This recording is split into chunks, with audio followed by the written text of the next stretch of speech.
Hey guys, it's Elmi again, and here I am with part 2 of my series on simple steps to get fit. And earlier I posted a question about what you think my number one question is whenever people see that I live a pretty fit, I try to live a pretty fit lifestyle, and how I get my workouts in and my nutrition in. So that is the number one question. How do I have time as a mother of 4 really active kids and everything else that we do, full-time teacher. I'm also the JV cheer coach at our school. I also sponsor student council. So I have a lot going on. And so that's the number one question that I get from people. They're always like, how the heck do you have time to work out and plan and prep your clean eating and all that stuff? So what I've done is I've come up with 5 tips to help you find some time during your week to start to lead or start to have time for your workouts and time to actually plan your foods and all that stuff. So my first one is to actually sit down and put your workouts in your schedule. So whether you like to do this on a paper and pen planner like me, so I've got this huge planner that I plan everything out in just because I like that. Or if you are an electronic device type person and you live off your phone calendar and don't like all the bulkiness of a planner, then put them in your calendar, set off phone alarms. I have an alarm that goes off at 4:30 in the morning to wake me up, and then I have another alarm that'll go off at 4:45 just in case I didn't wake up the first time. And so schedule your workouts into your day just like it would be a doctor's appointment. That was one of the tips that I got when I first started this journey, and it really helped me prioritize my workouts. And so it really put them at the top of the list, or at least in between things, and I could see it and visually see, okay, I do have time to do this. All right, and then along with that my second tip. So the second tip is to give yourself some options. And so what I mean by that is if you really have a completely fully packed day because your kids have practice or you're at work, what I would suggest you could do is, so some suggestions are walk or run while your kids are at practice.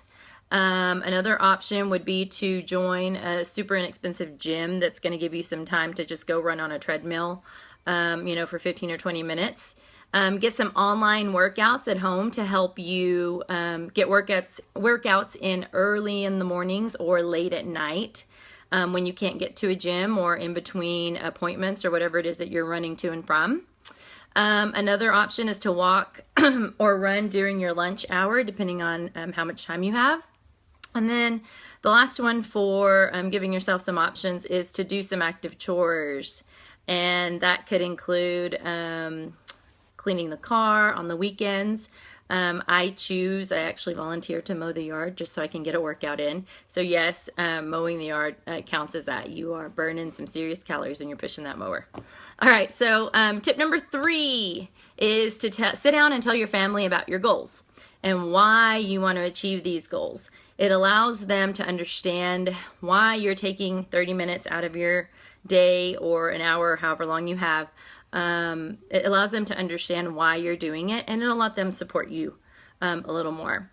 And if you have young kids, I get this a lot from moms, that their young kids are like crawling all over them if they work out at home, or they just keep asking them questions as they're working out and they can't really concentrate.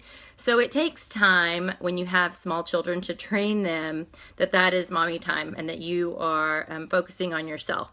And it took me a while when Aubrey was really young to get her to understand that she can ask me any questions, and then even my older kids would want to ask me questions or talk to me while I was working out. I just had to tell them they couldn't. They just had to wait until after. So it takes some training. If you have teens, then I would say you could ask them to join you. I've had my kids join me on some workouts, not very often because they do so much at school already, but on the weekends and in the summers I have had Christopher will join me for some total body cardio or HIIT workouts. All right, and then my 4th tip is to give up distractions. So how do you find time? Well, you give up those distractions that we all love to do, like scrolling on Facebook endlessly, We can spend like 30 minutes just looking at what everybody's doing, and then you realize, oh my God, where did the time go? Or you can reduce your TV time. If there's a show that you absolutely have to watch, then do a workout during that show, or find some things that you can do between commercials. So give up some distractions in order to improve your health.